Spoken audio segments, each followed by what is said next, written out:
तो शुक्रिया पहले तो आप सभी का आने का।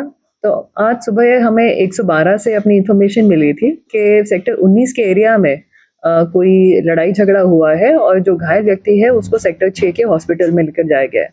बाद में उस रुके पे जब हमारे आईओ गए तब वो बंदा मृत पाया गया। उसकी डेथ हो चुकी थी इंजरीज की वजह से।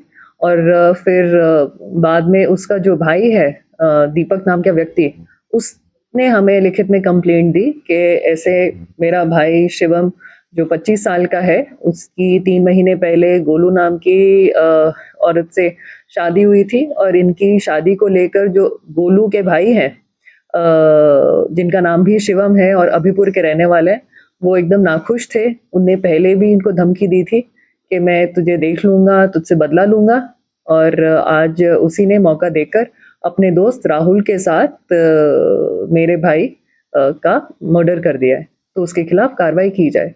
तो हमारी सेक्टर 20 थाने की जो बहुत अच्छी टीम है, जिसका नेतृत्व इंस्पेक्टर सोमवी ढाका कर रहे हैं, उनके साथ एएसआई कुलदीप और बाकी की टीम ने मिलकर दोनों इन व्यक्तियों को, शिवम को और राहुल को काबू किया है और अभी इनसे पूछताछ चल रही है और इनकी गिरफ्तारी चल डाली जाएगी। कितने लोग इसमें इन्वॉल्व हुए? सिर्फ दो ही है, किसके अलावा और भी हो सकते हैं? जी, फिलहाल तो 2 ही व्यक्ति हैं, बट अभी इनसे पूरी तरीके से हमें पूछताछ करनी बकाया है कि इन लोगों ने वो प्लान कैसे बनाया, हथियार कहाँ से लिया और कोई और भी इन्वॉल्व था, तो अभी इन्वेस्टिगेशन का विषय है। ये दोनों ज़ोमैटो के डिलीवरी बॉयज़ हैं। नहीं जी, ये और साथ में पर्सनल ट्रांज़ैक्शन थी। जी, इसका पूरा का पूरा श्रेय हमारी पुलिस स्टेशन की टीम को जाता है, जिसकी लीड कर रहे थे इंस्पेक्टर सोमी ढाका और टीम मेंबर्स एएसआई कुलदीप थे, फिर sub inspector Satish, ASI Satish भी थे। तो इन लोगों ने बहुत अच्छे से, और साथ में थोड़ी क्लैरिटी तो थी कि एक्यूज्ड कौन है, तो इन्हें लगातार रेड्स कर करके इन लोगों को काबू किया है। मर्डर करने में कौन सा वेपन इन्होंने यूज किया है, क्या रिकवर कर लिएगा उसके द्वारा? जी, एक वो गंडासी सी है, तराती सी है, वो हमें मौके से ही मिल गई थी और उस पे मृतक का खून भी लगा हुआ है। जी, सुबह उसका इंतजार कर रहे थे, इन्होंने बुलाया था।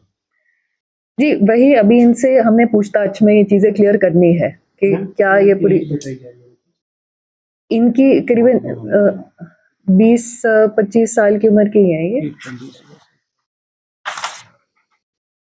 इसमें जो शिवम है, जो मुख्य आरोपी है, वो 20 साल के और उनके साथ जो राहुल है वो 19 साल का है। पहले भी कंप्लेंट दी जा चुकी थी जो मृतक है उसके परिवार द्वारा कि इस तरह से धमकियां दे रहे हैं? नहीं, ऐसा कोई कंप्लेंट हमें प्राप्त नहीं हुई थी कि आपस में इनकी कोई रंजिश चल रही है।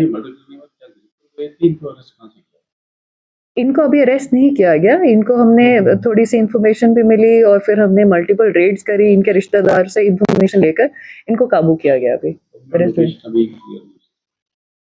लोकेशन पंचकुला ही थे या कहीं और चले गए? पंजाब साइड थे, मतलब जैसे पंजाब जीरकपुर एंटर कर रहे थे तो वहीं पर रास्ते में इनको काबू किया गया।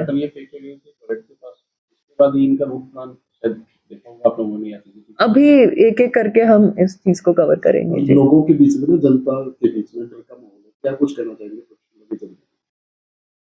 देखिए, डरने की कोई बात है ही नहीं। ये जो भी क्राइम हुआ, कोई ऐसा तो नहीं है कि अनजान व्यक्ति ने लूटपाट में किसी की जान चली गई हो। ये इनका आपसी रंजिशन मामला था, तो इसमें आम जनता को घबराने की या उसमें डर या भय का माहौल उत्पन्न होने का कोई कारण नहीं है। पंचकुला बहुत सेफ है। आप अपने कारोबार में या फिर अपने घूमने फिरने में कोई संकोच करने की जरूरत नहीं है जी। Totally safe. हाँ जी, बार कितने की है? ये अभी पोस्टमार्टम में पता चलेगा। मैम, ये प्री प्लान सुबह तैयारी में थे कि जो वेपन मिले हैं वो भी हजरत में जैसे खरीदा ही अभी लेके आए हैं। ये प्लानिंग इनकी पहले से प्लानिंग? देखिए, ये सारी जो निटिग्रिटीज हैं, जो माइन्यूट डिटेल्स हैं, ये अभी इनसे पूछताछ में क्लियर होंगी।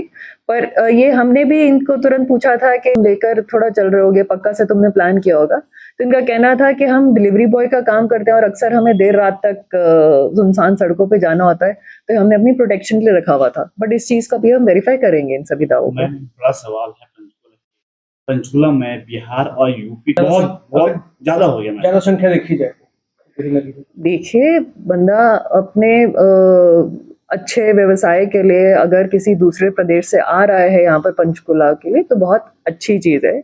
और सिर्फ इस एक खराब इंसिडेंट की वजह से ये कह देना कि जितने भी प्रवासी लोग आ रहे हैं या जितने भी लोग ये जोमेटो स्विगी का काम करते हैं वो अधिकतर आपराधिक गतिविधियों में संलिप्त पाए जाते हैं, ये एकदम सरासर गलत होगा।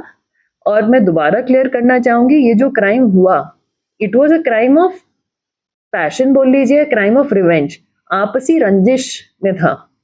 ये कोई पैसों का लालच या फिर कोई चीना चपटी का मामला नहीं है। तो इसमें जो मरने वाला है वो भी शायद प्रवासी था, जो मारने वाले हैं वो भी प्रवासी हैं।